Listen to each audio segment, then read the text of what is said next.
Pablo do Arrocha. Pablo tem o nome de Agenor Apolinário dos Santos Neto. Nascido em Candeias, 14 de outubro de 1985, cantor e compositor.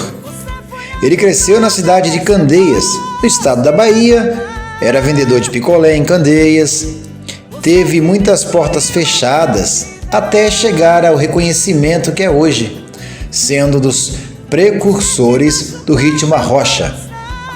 As suas músicas são conhecidas como um tipo de romântico moderno, misturado com arrocha, brega também, por seu ritmo calmo e de batidas típicas, ou mesmo um arrocha, tendo muito sucesso principalmente no Nordeste, com um potente agudo vocal.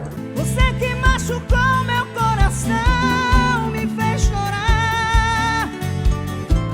Ele foi vocalista da banda Asas Livres e também da banda Grupo Arrocha.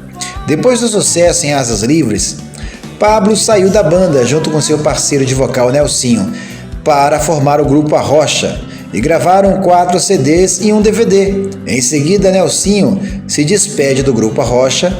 Pablo continua no grupo e modifica o nome do grupo para Pablo e Grupo Arrocha, dando destaque ao seu nome, Pablo e Grupo Arrocha.